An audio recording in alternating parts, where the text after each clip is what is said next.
Cowok ini tiap malam masuk ke bawah tempat tidur Kyung Min. Ketika Kyung Min sudah tidur, cowok ini pakai barangnya, lalu memeluknya, dan sebelum subuh cowok ini akan pergi sendiri. Hal ini tidak diketahui Kyung Min. Namun Kyung Min juga mulai merasa ada yang aneh. Setiap pagi dia merasa badannya pegal. Susu yang dibeli kemarin tiba-tiba habis. Tempat duduk toilet yang ditutup sebelumnya pun terbuka. Saat Kyung Min ingin keluar, kunci pintu dibuka orang lain. Dan ada goresan di atas kuncinya. Kyung Min pun merasa khawatir. Dan mengganti kata sandi pintu. Ketika malam hari, saat Kyung Min pulang kerja, kunci pintu dibuka orang lagi. Dia pun merasa takut. Malam hari ketika Kyung Min sedang tidur, dia mendengar ada orang yang membuka pintu. Dia mendekati pintu dan melihatnya. Kyung Min sangat takut. Akhirnya suara berhenti. Kyung Min memberanikan diri untuk melihat keluar. Setelah memastikan tidak ada orang, dia membuka pintu. Tidak ada orang di luar sana. Kyung Min kira orang tadi salah rumah. Namun dia menemukan putung rokok di depan. Dia pun lapor polisi. Saat polisi datang, polisi pun menenangkan Kyung Min. Mungkin kebetulan saja orang lewat. Kyung Min pun akhirnya kembali tidur. Saat dia tidur, seorang cowok keluar dari bawah kasur. Dia menggunakan obat bius membuat Kyung Min pingsan. Bagaikan rumah sendiri. Dia mandi dan gosok gigi. Kemudian tidur di samping Kyung Min. Saat bangun Kyung Min pun merasa sangat lelah. Saat kerja dia pun bertemu seorang klien yang aneh. Klien itu bilang dia kenal Kyung Min, dan ingin ajak Kyung Min makan bersama. Namun ditolak oleh Kyung Min. Klien itu pun bilang, "Kamu hanya pelayan, beraninya pandang rendah saya." Semua orang pun melihat mereka. Hal yang sangat memalukan. Manajer bank pun datang membantu Kyung Min. Lalu satpam mengusir klien itu. Siapa tahu saat Kyung Min pulang kerja, klien itu muncul lagi, dan ingin mengantar Kyung Min pulang rumah dengan maksa. Beruntungnya, manajer bank datang membantunya. Manajer pun mengantarnya pulang. Saat Kyung Min sampai rumah, rumahnya mati lampu. Saat dia buka lampu handphonenya, tiba-tiba orang mengetuk pintu. Kyung Min takut klien tadi mengikutinya. Lalu dia mencoba mengintip keluar. Rupanya manajer dia. Dompet Kyung Min tertinggal di mobilnya. Manajer mengantar dompetnya. Melihat rumah yang gelap, dia pun membantu Kyung Min. Setelah itu, manajer ingin ke toilet. Kyung Min pun menyimpan barang terlebih dahulu. Dan menyadari tempat duduk terbuka. Biasanya dia tidak pernah membukanya. Dia sangat ketakutan melihat manajer yang lagi cuci tangan. Kyung Min pun bertanya bagaimana dia tahu rumahnya. Manajer pun terdiam. Kyung Min mulai curiga dan berlari keluar. Saat Kyung Min melihat polisi yang berpatroli, dia pun berteriak dengan kuat. Saat polisi buka pintu, manajer sudah meninggal. Rupanya dia bukan penjahatnya. Polisi pun menahan Kyung Min dikarenakan di dalam rumah masih ada orang ketiga. Polisi pikir Kyung Min merencanakan pembunuhan manajernya. Kyung Min pun ditahan 24 jam. Namun karena tidak ada bukti, Kyung Min dibebaskan. Rumah ini sangat berbahaya. Kyung Min ingin pindah segera. Saat pindahan Kyung Min menemukan satu kunci. Kunci rumah di atas. Kyung Min pun mencoba. Saat dia membuka pintu, tidak ada orang di dalamnya. Rumah ini sudah lama tidak ada penghuni.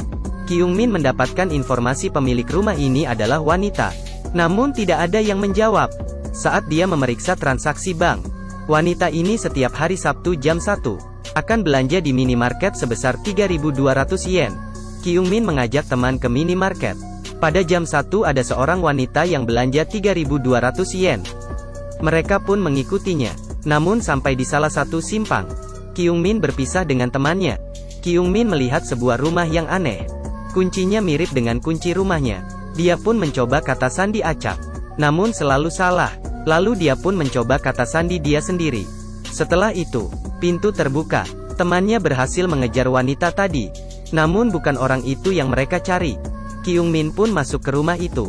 Di dalam rumah itu, seorang wanita terikat di atas kasur. Pada saat Kyung Min ingin melapor polisi, tiba-tiba masuk seorang pria dengan jarum bius dan menyuntik ke badan wanita yang diikat. Wanita ini adalah tetangga Kyung Min yang hilang. Dan pria ini adalah pembunuh manajer Kyung Min. Kyung Min sembunyi di bawah dan ketakutan. Telepon pria tiba-tiba jatuh. Dia pun memungutnya, dan pergi meninggalkan Kyung Min. Kyung Min pun ingin kabur. Namun si pembunuh tiba-tiba masuk kembali. Kyung Min bersembunyi di belakang pintu. Dia melihat si pembunuh membuka selimut wanita itu. Dan terlihat kaki wanita yang dipotong. Saat ini, terdengar suara sirene di luar. Si pembunuh pindah ke dekat jendela. Kyung Min berlari ke ruang tamu dan bersembunyi di bawah meja. Dia melihat si pembunuh mengeluarkan gergaji. Dan mulai potong lengan wanita itu. Tiba-tiba, botol jatuh ke bawah lantai. Kyung Min ketakutan. Namun si pembunuh terus memotong lengan wanita tadi. Kyung Min pun segera lari keluar. Saat dia buka pintu, teleponnya tiba-tiba berdering. "Oi, teleponmu berdering." Kyung Min berlari sekuatnya. Jalanan tidak ada orang. Si pembunuh terus mengejar. Kyung Min pun bersembunyi di sebuah toko. Tunggu si pembunuh pergi. Dia pelan-pelan keluar. Tiba-tiba pintu dibuka. Kyung Min ketakutan. Saat ini, teman Kyung Min menabrak si pembunuh dengan kuat. Namun si pembunuh berhasil menjatuhkan teman Kyung Min. Kali ini Kyung Min sangat ketakutan. Beruntungnya ada polisi yang lewat. Polisi menemukan potongan tubuh wanita yang dibuang di tempat sampah. Tangan mayat itu ada satu kartu nama. Kartu itu yang diberikan Kyung Min ke kliennya.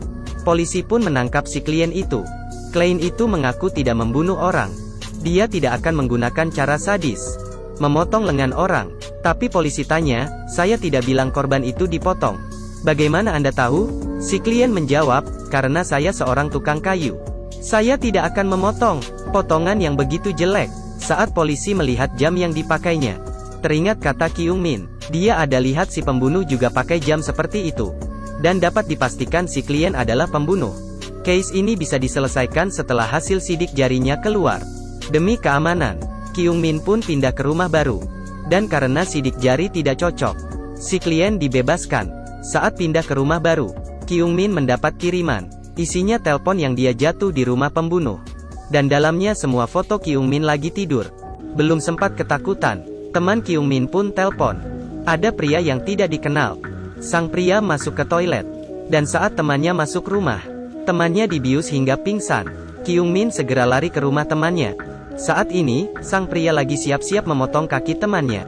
Kyung Min pun mencoba membuka pintu. Saat itu ada tangan yang memegang dia dari belakang. Dia adalah si klien. Dia pun mukul Kyung Min dan memarahinya. Beruntung polisi tiba di tempat. Saat polisi buka pintu, temannya terbaring di atas kasur. Pembunuh tidak membunuhnya. Rupanya video direkam 3 jam lalu. Temannya baik-baik saja, karena sasaran si pembunuh adalah Kyung Min. Polisi memberikan satu CCTV ke Kyung Min. Kyung Min meletaknya di atas lemari, agar bisa merekam bagian pintu masuk, dan memastikan apakah ada orang yang masuk rumah. Kyung Min pun pergi ke minimarket beli barang, dan bertemu seorang satpam. Saat mau pergi, terdengar jumlah belanja si satpam adalah 3.200 yen. Jangan-jangan, dia balik dan lihat, si satpam juga memakai jam kuno yang sama. Dia pun berlari pulang rumah dan mengunci pintu. Kali ini kunci pintunya ada 3. Saat ini, polisi telepon dia. Suruh dia jangan keluar rumah. Si klien sudah dibunuh. Si pembunuh pasti masih berkeliaran. Kyung Min pun membuka CCTV. Sebelum dia masuk sudah ada seorang pria yang masuk. Pria itu adalah si satpam tadi. Setelah bercermin, dia pun bersembunyi di bawah tempat tidur. Kaki Kyung Min pun bergemetar. Dia sangat ketakutan. Tiba-tiba tangan keluar. Kyung Min segera berusaha berlari keluar. Namun kunci terlalu banyak, dan tidak bisa keluar. Saat Kyung Min sadar lagi, dia sudah diikat di suatu tempat. Tangannya diinfus. Si pembunuh meminta Kyung Min tidak kabur, jika tidak dia akan memotong kakinya. Saat si pembunuh mendekat, dia menggigit telinga si pembunuh, lalu menusuk jarum ke tangan si pembunuh. Kyung Min pun berlari keluar. Namun sepertinya tidak ada jalan keluar. Dia masuk ke salah satu kamar. Namun jendelanya ditutup. Kyung Min tidak bisa keluar. Dia mengurungkan diri di dalam kamar itu. Dan si pembunuh pun mulai mencari Kyung Min. Terdengar suara orang yang buka pintu. Kyung Min pun sangat ketakutan. Namun polisi mendapatkan informasi si pembunuh dan datang sendiri untuk menyelamat orang. Saat polisi masuk, si pembunuh dan polisi saling mukul. Namun polisi ditusuk oleh si pembunuh dengan kaca. Saat tidak ada suara di luar, Kyung Min keluar dan melihat si pembunuh menangkap Kyung Min dan akan memotong lengannya. Namun tiba-tiba lemari menimpa si pembunuh, dan tangan si pembunuh tertancap paku. Kyung Min memukul kepala si pembunuh dengan kuat. Si pembunuh menarik tangannya yang terjepit, lalu mencekik leher Kyung Min. Ketika Kyungmin hampir mati, Kyungmin dengan kuat menghantam kepala si pembunuh ke atas paku. Dan akhirnya si pembunuh meninggal. Kyungmin pun akhirnya selamat dan dinyatakan bebas tanpa kejahatan. Dia pun kembali ke hidup normal. Namun dia selalu melihat bahwa tempat tidurnya. Dorlu, cerita pun berakhir. Cerita ini mengingatkan kita, tinggal sendiri ataupun dengan keluarga, harus selalu menjaga keamanan sendiri dan melindungi diri sendiri. Baiklah, ingat subscribe channel saya. Terima kasih. Goodbye everyone.